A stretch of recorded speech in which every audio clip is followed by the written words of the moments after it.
All right, real quick, I want to do a video just showing my setup for my cold plunge. So this is a 100-gallon, you can see it here, Rubbermaid tank. It's basically like a feeding trough. You know, you've seen these probably. There's tons of folks that do them. It's not like this is my idea or anything. But I just got it at a local Tractor Supply. It was about $100. If I had to do it again, I'd probably get the 150-gallon one. I just feel like it gives you a little bit more space. I'm curious if I think it gets a little more narrow down the bottom. So I am curious to see how the fit would be with that. For me, I'm about 6'5", 330-ish right now. And so I would be curious because I feel like as soon as I get into this, you can kind of see where the line is, where it started. And then this is kind of after it's displaced, you know, and evaporated probably a little bit over time. But that's about where I have to fill that fill line there, just about an inch above the water line right now. And then, you know, and then I displace it, and then it comes up like pretty dang close to, you know, here at least, if not to the top, especially on this side, because the floor slants that way a little bit out of the garage, and it definitely, you know, gets up pretty much to the top. So anyway, I have this thermometer. I just got done. It started out about 42 degrees, and then it usually goes up a couple degrees after I get done. I was in there 15 minutes. And this is just a, you can get these at, you know, on Amazon, anywhere like that. This one works pretty well. I had another one that was just a kind of one of those alcohol thermometers. It's got the red stuff inside. And it broke after a while, so I'm trying this digital one. I kind of like that it's on top, so I don't have to pull it out. I can just look down and see how cold it is. This is a chlorine puck. I got this at Walmart, I believe. You can get these on Amazon too. This is just it's got the one inch discs in it. There's just several of those tablets or whatever you call them. I think you can get about 6 to 8 inside there. And then I just have it on the lowest setting, so it just barely emits a little bit. You can smell it just a bit, but I don't like too much. And then this is a floaty thing I found on Amazon. I can't remember exactly what they're called, but they're supposed to absorb the oils on the surface. And I do feel like they do a little bit. They definitely change in color after a while when they're in there. They'll start to get kind of brown. And so I do feel like it's doing something. You know, is it like necessary? Probably not. I just thought I'd try them. They're cheap. You could probably throw a few more in there and see if it does more. But and then I've got this skimmer right here. I used it a bit ago. And just use that to kind of help get the crap off the surface. And then this is a cover. I found this on Amazon. You can look it up. You just look it up for 100-gallon tank cover, you know, Rubbermaid tank cover or something like that is what it came up as. And I like to throw this on afterward just to keep the water a little cleaner over time, so dust and things like that don't settle in it. And I do like that. And I got this stupid little mat thing. It's just a wood bamboo, like shower mat type deal, just to stand on when I get off. It just kind of adds to the mystique and the look of it. It's not really necessary, but it's kind of fun. And I usually just throw my towel out here, and then I hop in and do my thing, you know. But I empty this not during the winter. It's super cold out here right now, and so that's why I do like the chlorine. A lot of people probably criticize that.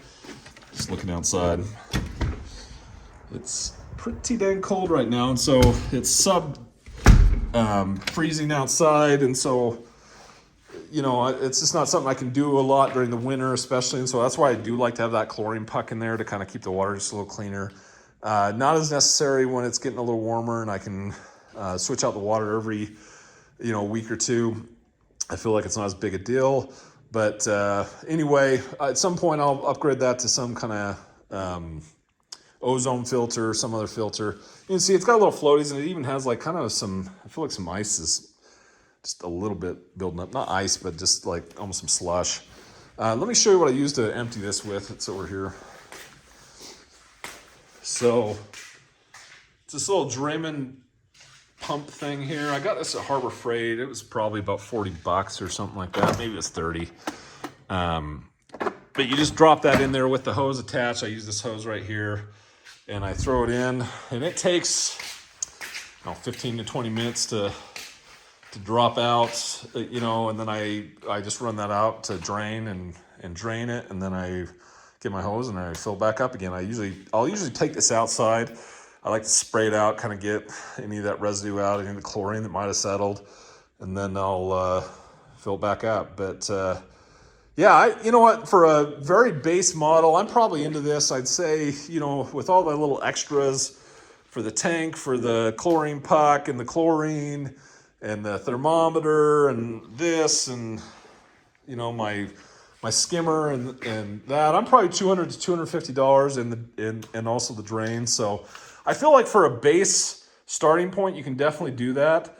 And then you can also, if you need to, you can throw in, you know, I've gotten frozen water bottles. You can go get bags of ice. I just feel like it's expensive.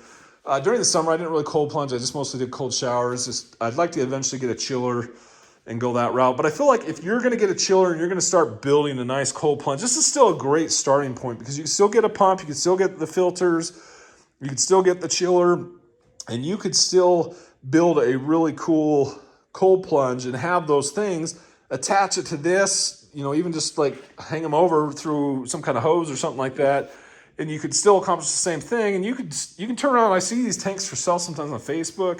You can turn around and sell this thing, and you know, make a little money and put it toward a different tank when you upgrade. So, but you're still at some point going to need, you know, want a chiller if you want to use it more during the summer and stuff. For me, during the winter, it gets plenty cold out here from like early fall to late, you know, early spring for me. Even like late spring, it's still plenty cold that I feel like I get enough of an effect where I can keep it in around 40 to 50 degrees. You know, it starts to get in the 60 degrees sometimes when it's, you know, like late spring and stuff like that, but it's still going to have an effect. And you can throw in some frozen water balls. I keep some in my freezer, and that'll help a little bit, but it doesn't do as much as you think. And so anyway, I think this is a great way to go for starting out. I just threw it in my little home gym here. I like having it here. Yeah, I could put it outside, but you know, 40 degrees, you know, plus is plenty, and you will feel plenty of an effect. Like it'll do you good. You don't necessarily need to get down to like 30 something degrees. It just, I don't know that it matters other than pride, right? But as you know, if you look at a lot of the guys, the scientists that talk about this and promote this, most of them say, you know, you don't need that much. Like I think Tony Robbins, I think his is like around 50 something degrees all the time. And I guarantee you that feels plenty cold. So anyway, this is a good starting point if you're looking to get started. If you have questions, feel free to throw them down in the comments and I'll, you know, answer them as best I can. I'm not an expert at this by any means, but I feel like this is a great way to start, and it's worked well for me, and I have no complaints. And especially if you're trying to do proof of concept, I think it's a good way. You know, you're not in it, you're in it maybe 100, maybe, you know, eventually $200, and you can decide if you really want to do this or not. You know, if you can, start in the tub, start in the shower, start with cold showers, start with, you know, your tub. If you have a decent sized tub that you can get somewhat submerged in, and just fill it out for a week or two and see if it's something you like. Your body may not react well to it. And you may be like, this is not good for me, you know, but this is my starting point at some point. Yeah, I'd like to upgrade to something cooler and nicer, but this works just fine for me. So anyway, hope that was helpful. Have a good one.